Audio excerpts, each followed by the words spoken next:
If this is your first time on the channel and you want to know everything there is to know about living in Redondo Beach, California and the surrounding South Bay area, then hit subscribe so you can stay current in what's happening in Redondo Beach. My name is David Coe. I have lived in Redondo Beach for over 30 years and been a realtor for the last 20. Myself and my team at the Coe Real Estate Group, we love to help people navigate the move here to Redondo Beach. And whether that's 9 days or 900 days away for you, we would love to be connected with you. All of our contact info is in the description, and we'd be happy to help you make a smooth move to Redondo Beach or the South Bay area. Hey everyone, welcome back to Living in the South Bay. You know, one of the things that we're always trying to think about on the real estate side is trying to do things that add value to a home. You know, whether an owner is thinking of selling, whether a buyer is thinking about buying a property and adding value, or whether investors thinking about buying a property and how they can add value on the rental side. Well, to talk about that today, I brought on my good friend, Eileen Gueringer, who's an architect with Joe Spears. And this is right up her wheelhouse. So Eileen, thank you so much for joining us today.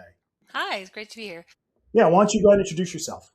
Yeah, I'm Eileen Gueringer. I'm over at Joseph Spear Architects. I've been here for about since 2010, so it's been a while. And we do a lot of high-end homes throughout the South Bay. We bring everyone's dream sort of to reality. Love it. Well, probably the first question I have for you, everyone wants to like max out their ROI, right? So when a homeowner thinks about adding value, they usually think about, adding fresh paint and, maybe, updating the appliances, updating the flooring. But from an architect's perspective, what's some of the single more impactful things that someone can do to really increase the value of their home? I think it's all those basics. You want to add a bedroom count. You really want to plus the living spaces. Everyone wants an open layout. They want to be able to get to their backyard. I know you've walked into those older homes where the backyard has no connection to the living spaces, and nobody wants that. So we really want to sort of make the flow make sense, Well, make you the have to living make get to sense. that backyard space. You've got to walk through a bedroom, the master bedroom usually. Yeah, or a side yard with a bunch of stuff in it, and Right. And yeah, get past the trash cans and the gas meters, and then to get to the exactly, backyard. exactly. Yeah. So I know that we were just having a conversation before we hit record on this thing, and you said something really interesting about a client who was looking to expand an existing home, and they had kid bedrooms, but really a kid's bedroom is a kid's bedroom, right? If it's hmm 20 feet bigger or 50 feet bigger, there's no value. But a living room, if it's 50 feet bigger versus, something else, actually does have value. yeah, so that was a really fun one. In Redondo Beach, they loved where they lived. They loved their kids' schools. The daughters had all their friends in the neighborhood that they could go around and play with, but they just hated the way it functioned. It was that thing where the living room didn't connect nicely to the back. Their front door had this odd overhang that you felt like you were going to hit your head on, and they just really wanted to rework it. But we kept the exterior walls at three sides of the home. We just pushed out at the front. We reworked all of the living spaces. We kept the stair. We kept the kids' bedrooms, and we just plussed everything that mattered to them. And we're able to give them something that worked for them to live in for a really long time. So that was a great one. I mean, look, speaking of outdoor space, right? I mean, we live in LA. We spend a lot of money for our weather here. hmm And kind of living, when I think about living the LA dream, especially here in the South Bay, it's all about having kind of this indoor outdoor lifestyle. But we also don't have a lot of space, right? Space is at a premium, land is very expensive through here. So, from your perspective as an architect, what are some ways of creating these outdoor spaces if you don't have a large backyard, where you can create living space outside that flows with the inside of the home? Yeah, you know what? I'm going to take the example. This one right behind me is in Hermosa Beach. It's a 25-foot wide lot, and there's no backyard to speak of. The alley is the garage, the front yard. It's a street, and they have a little bit of front yard, but that's not, the living's on the top floor, and they want to look at the view. So we sacrificed a good third of the top floor to outdoor living space. Hmm. And it's a beautiful deck. It's got some ocean views. But then at the front here, which is actually what this picture is, we sunk that front yard from the street. And what that does is it gives them privacy. Hmm. They've got like a thin strip of planting, but that level change, which costs nothing in space, in square footage, separated them enough that they really love it. It's connected to their, kids play area. So the upstairs is just living room, kitchen, dining, and this outdoor deck. And the middle floor is bedrooms and this kids play area. But giving them those two options, one that's private, obviously, because it's up on the top and it's got the view, and then that vertical separation was a really good way to find some space there. And then obviously we're just connecting every living space as much as possible to the outdoor space so it feels twice as big. We did another one in Manhattan Beach where the ADU is at the back. It's super glassy. It's the husband's man cave. It connects, it's a little tiny pool in a little green space. And then there's a big outdoor covered space that connects to the living room. And the whole thing just feels like a giant entertaining space. So those are the kinds of things that we do. Yeah, I think that's probably the big thing too. For we have clients, it's not just about having living space; it's about having entertaining space that's outdoor as well, right? So, I assume a lot of these spaces that you guys are creating and designing, it's also about creating like an outdoor kitchen and having seating and having fire pits and things that can kind of help regulate the weather, warm versus cold, as well as just being able to Absolutely. walk outside. Yeah, these are amazing outdoor spaces. We've got, built-in heaters, TVs that are, slightly protected but still outdoor TVs, full Mhm. cooking areas with, pizza ovens and ranges and refrigerators, seating, fire pits, all these little zones that just give people a lot of places to go.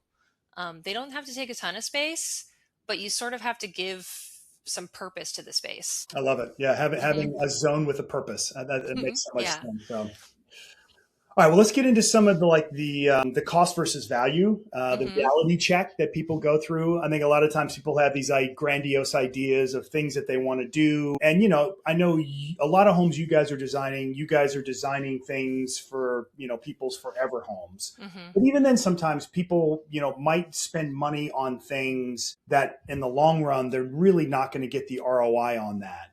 What are some of the things that you see where people want you to do things and you're like, wow, that's never gonna, they're never gonna get that money back again. I hope they really like it. Yeah, I mean, those really like specific things that people are just dying to have that you don't see it anywhere else. And, it costs a lot of money and it's not something that everybody needs. The things that give you the RI, the return on investment are the things that all of our clients ask for. They want great living space. They want a certain number of bedrooms. They want places that really function. They want places that feel really open and bright and airy. So you want to pay for your steel for your big windows. You want to pay for these larger spaces that feel like you can gather. You don't really want to pay for much beyond a certain level of finish. Like there are really nice finishes that can cost a certain amount of money and you can 4 or 5x that and get a really amazing finish. But really what you want to spend your money on is the space that's in there because Mhm. the finishes will change over time. And the bones have to be really where you want to spend your money. Yeah, I think the metal and the glass is important, and people might not understand that. But when you have this wall of windows, you Hmm. can't just support that with a wooden beam. You have to put in a metal beam, or else that's going to fail and it's going to sag over time. Yeah. And that's really expensive, but that's the type of ROI pop you're going to get versus spending $30,000 on a stove versus $10,000 on a stove that cooks pasta the exact same way. Yeah, and that glass, you want it to be good glass or else it's not going to be a comfortable space. Yeah. You want to be living in these spaces. So, Okay. Last one for you. hmm. And if someone were a buyer and they're looking at a property, and they're trying to find something inside maybe the neighborhood's right, the street might be right, but the property isn't. What are some of the things people should be looking for when they're looking at properties to maybe see if there's any hidden values architecturally into that house or that space? Yeah, so something that we do often is something called pre-design. It's a service that we offer for people that are in escrow. They're out looking, they've seen 25 properties, and they've finally come to the realization they're going to have to do some construction.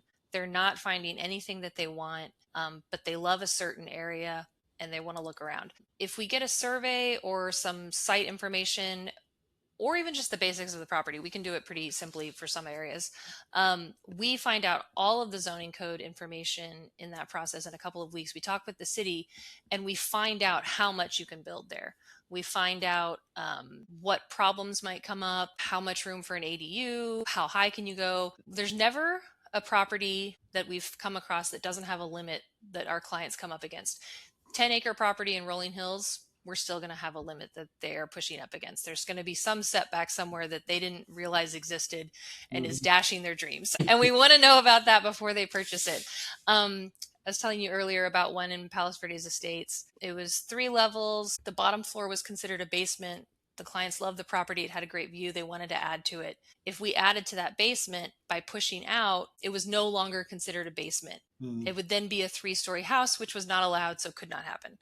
We could have dug out and buried more basement to get them more space down there, but that changes the cost, and they wanted to know all that kind of information before they put in an offer. Another one that we were talking about is we were on a street in Redondo. Every house on the street built up to this line. We were sure that was the setback. We went back and we got a survey and we found out it was 10 feet forward. They found that 10 feet to add to their house. The backyard was with a garage, and the backyard that they wanted, they couldn't push out that way. So the only way this was going to work for them to add was to push out to the front. We found out we could, we did, we got them everything they wanted in that space. So that's the kind of, when you got to look at the numbers, that's where we come in. Well, we've used both, you and Joe over the years to take advantage of that. And it's so helpful, and yes, there's an expense to that, but man, isn't it better to find out before you close escrow than after you close escrow? And these grandiose visions and dreams that you have are not legal, and you can't get it done. And now you're stuck with a home that you can't do what you want to do to it. Absolutely. It would be the worst. Yeah. Well, awesome. Well, hey, Eileen, thank you so much for joining today. Anyone out there who's looking for an architect on, doing a really nice renovation on their home or building something ground up, I highly recommend Eileen and her team over at Joe Spear Architects. And if you're looking to buy a home and you want to customize it, let me know. I work with partners like Eileen and construction people that actually can help you do high-end finishes on home. So Eileen, thank you for joining today. Thanks so much. You got it. And if you like this video, please hit the subscribe link down below, hit the like video. And, if there's real estate needs that you have here in the South Bay, please let myself know. Thank you so much.